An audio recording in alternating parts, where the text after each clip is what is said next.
आज के अपने इस वीडियो में हम इसका विश्लेषण करने वाले हैं कि महाभारत में सच्ची विलन या खलनायक कौन था।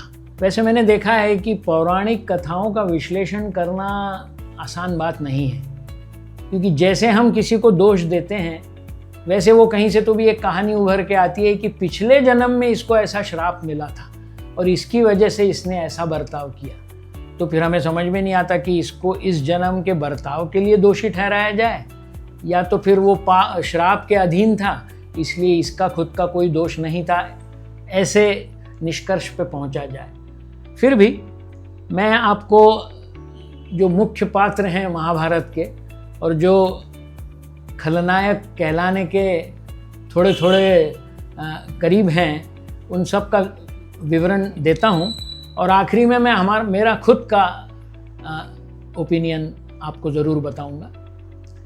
सबसे पहले हमारे पास है धृतराष्ट्र, मतलब जो कौरवों का पिता था और हस्तिनापुर का राजा। वो चाहता तो ये युद्ध रोक सकता था, वो अपने बच्चों को सबक दे सकता था, दुर्योधन दुशासन वगैरह वगैरह को। पर जब हम देखते हैं कि वो खुद एक बड़ा ही क्या कहते हैं दीन राजा था, वो अंधा था खुद, और मुझे नहीं लगता कि वो कोई पावर सही माने में पावर का इस्तेमाल कर सकता था। यदि वो दुर्योधन का विरोध करता तो मुझे पक्का ऐसा लगता है कि दुर्योधन उसका पदोच्युत कर देता, उसको उच्चाटन कर देता। जैसे हम किसी चीफ मिनिस्टर को बदलते हैं वैसे उसको बदल देता। तो फिर ऐसा व्यक्ति किस काम का विलन कहलाने के, क्योंकि जब वो खुद ही पावरलेस है और उसको गद्दी पर बैठाया गया है किसी कारणों की वजह से, तो धृतराष्ट्र का मेरे मुताबिक विलन रहना या कहना उसको ठीक इतना नहीं होगा। दूसरा कैरेक्टर है भीष्म का।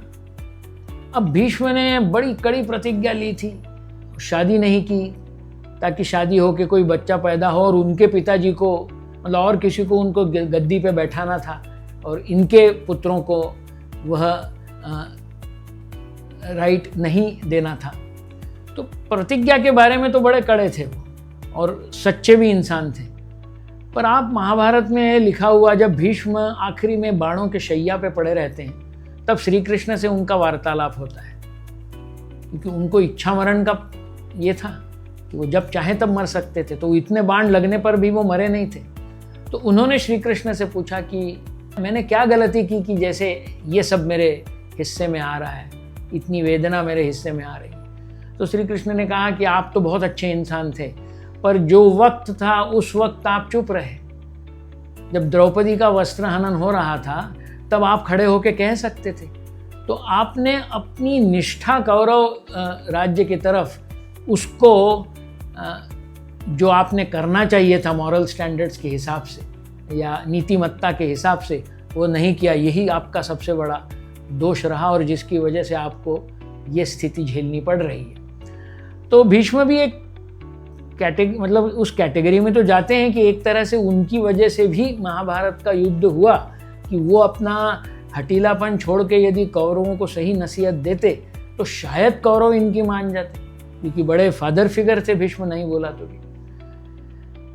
तीसरा कैरेक्टर विलन कहलाने के लायक मुझे लगता है भगवान श्री कृष्ण ही है, क्योंकि हालांकि उन्होंने लड़ाई में हिस्सा नहीं लिया, वो सारथी बन के रह गए अर्जुन के, पर उनके हाथ में तो सभी था, भगवान थे वो चाहते तो पूरे युद्ध को रोक सकते थे। इतनी जान की हानि हुई, इतने लोगों का नुकसान हुआ और अनगिनत लोग मारे गए, अनगिनत जानवर मारे गए, तो इतना सब दुख तो वो कम कर सकते ही थे।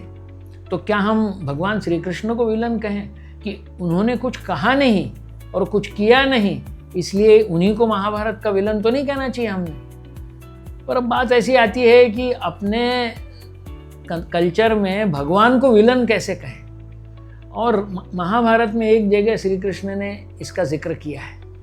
उन्होंने कहा कि मैंने इसलिए लड़ाई नहीं रोकी क्योंकि मैंने देख लिया था कि इस पृथ्वी पे पाप बहुत ज़्यादा हो गया था और पाप को कम करने का मेरे पास एक ही तरीका था कि ये जो पाप जितने सारे राजाएं थे वो लड़ाई में दोनों तरफ से लड़ रहे थे, कुछ इन्हें गिने लोग छोड़कर, वो सब खुद पापी थे। तो उनको मैं जीवित रखता तो पाप किस तरह से इस पृथ्वी का कम कर सकता था। और इसलिए मैंने लड़ाई नहीं रोकी। और पाप कम करने का मेरे पास एक ही तरीका था कि उस पापी का जीवन हर लेना, मतलब उसको इस लड़ाई में मर जाने देना। अब ये उन्होंने बताने के बाद तो फिर हम उनको विलन नहीं कह सकते, क्योंकि वो है भगवान और वो चाहते थे कि पृथ्वी पे आगे क्या हो, और उन्होंने ऐसा सोचा, जिसकी वजह से चौथा कैरेक्टर है युधिष्ठिर। अब मेरे ख्याल से युधिष्ठिर काफ़ी स्ट्रांग कैंडिडेट है विलन कहलाने के लिए, क्योंकि वो तो सच बोलने के, उनको धर्मराज कहा जाता था। उन्होंने अपने ज़िंदगी में मेरे ख्याल से एक ही बार झूठ बोला। वो आपको सबको किस्सा याद होगा, नरोवा कुंजरोवा वाला, कि द्रोणाचार्य के लड़का मर गया, पर वो हाथी है या मानव है, ऐसा उन्होंने धीरे से कह दिया, जिससे द्रोणाचार्य एकदम गलित गात्र हो गए। वो कौरव सेना के सेनापति थे और उन्होंने लड़ना बंद कर दिया, तो काफ़ी हानि हुई फिर कौरवों की।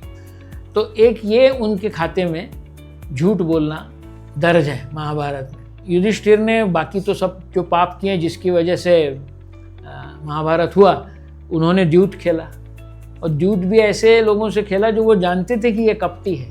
शकुनी कपटी है, दुर्योधन तो महाकपटी है। उनके साथ खेलते खेलते, चलो खेल भी लिया द्यूत, क्योंकि इनको बहुत अच्छा लगता था।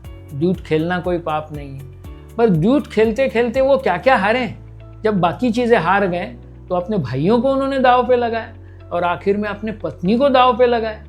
महाभारत होने की मूल वजह तो द्रौपदी का वस्त्रहरण थी।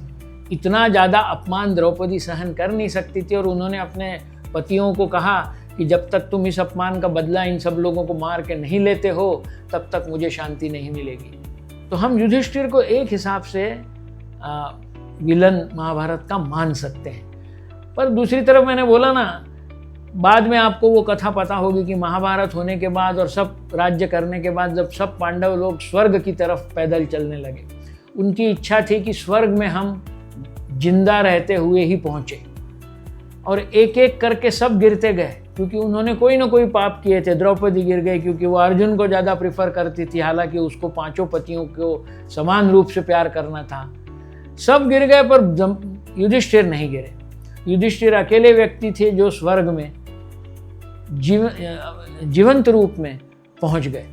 तो वेद व्यास का कहना और युधिष्ठिर का स्वर्ग में बगैर किसी हानि के पहुंच जाना, ये क्या दर्शाता है कि उनको विलन कहना ज़रा मतलब खतरे से बाहर नहीं है। दुर्योधन के बारे में मैं सबसे आखिरी में बात कर रहा हूँ, क्योंकि मेरे ख्याल से आप में और मुझ में दुर्योधन सबसे बड़ा विलन है, इसमें तो सहमति है ही।